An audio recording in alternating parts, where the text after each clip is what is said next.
मेरा नाम सौरभ है और मैं उत्तराखंड के रुद्रप्रयाग जिले के छोटे से खूबसूरत गांव कपड़िया से हूं। आज मैं आपको अपने बचपन की एक ऐसी यादगार कहानी सुनाने जा रहा हूं जिसे याद करके आज भी चेहरे पर मुस्कान आ जाती है और आंखें नम हो जाती हैं। ये कहानी सिर्फ मेरी नहीं बल्कि उन सभी दोस्तों की है जिनके साथ हमारा बचपन हंसी, खेल और अपनापन से भरा हुआ था। हमारे गांव में एक जगह थी घंडियाल। वही हमारी दुनिया थी, वही हमारा खेल का मैदान, वही हमारी खुशियों का ठिकाना। वहां पर घंडियाल देवता का एक बहुत पुराना मंदिर था। वह मंदिर बड़े बड़े पौराणिक पत्थरों से बना हुआ था।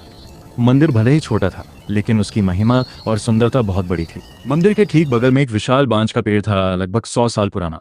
उस पेड़ की शाखाओं पर ढेर सारी घंटियां बंधी हुई थी। जब हवा चलती थी तो उन घंटियों की आवाज पूरे गांव में गूंज जाती थी। हम सभी दोस्त, लड़के और लड़कियां स्कूल में पढ़ाई से ज्यादा छुट्टी का इंतजार करते थे। स्कूल में बैठे बैठे बस यही सोचते रहते थे कि कब छुट्टी होगी और कब हम घंडियाल खेलने जाएंगे। जैसे ही स्कूल की घंटी बजती हम दौड़ते हुए घर पहुंचते, जल्दी जल्दी कपड़े बदलते, खाना खाते और फिर बिना समय गंवाए सीधे घंडियाल की ओर भाग जाते। जो दोस्त सबसे पहले वहां पहुंचता था उसका काम होता था मंदिर की घंटियां जोर जोर से बजाना। वह तब तक घंटियां बजाता रहता जब तक सारे दोस्त वहां इकट्ठा नहीं हो जाते थे। उस समय मोबाइल फोन नहीं होते थे, इसलिए वही घंटियां हमारे दोस्तों को बुलाने का सबसे बड़ा साधन थी। घंटियों की आवाज सुनते ही गांव के हर कोने से बच्चे दौड़ते हुए घंडियाल पहुंच जाते थे। जब सारे दोस्त आ जाते तब हमारी टोली 2 टीमों में बन जाती। फिर शुरू होते हमारे खेल, कभी चैन चैन, कभी लुकमा छुपाई, तो कभी साउट साउट। हम इतने खो जाते उन खेलों में कि समय का पता ही नहीं चलता था। हंसी मजाक, शरारतें, दौड़ना, गिरना, फिर उठकर हंसना, यही हमारा असली बचपन था। खेलते खेलते कब शाम से रात हो जाती हमें पता ही चलता था। तभी दूर से माँ की आवाज़ सुनाई देती, घर आ जाओ।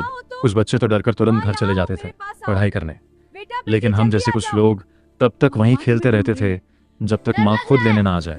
कभी कभी तो माँ कंडाली लेकर आ जाती थी, फिर क्या रोते रोते घर जाना पड़ता था। उस समय डांट बुरी लगती थी, लेकिन आज वही बातें सबसे ज्यादा याद आती हैं। आज भी वह घंडियाल का मंदिर वही है, वह पंचायत भवन भी वहीं खड़ा है, वो पुराना बांज का पेड़ भी आज शायद हमें याद करता होगा।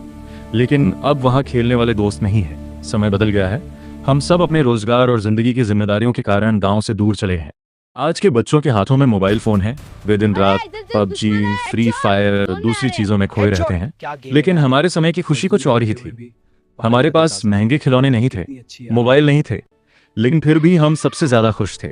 हमारे खेलों में दोस्ती थी, अपनापन था, गांव की मिट्टी की खुशबू थी। सच कहूं तो हमारा बचपन बहुत सुंदर था। वह घंटियों की आवाज, दोस्तों की हंसी, माँ की डांट और घंडियाल की शामें आज भी दिल में वैसे ही जिंदा है।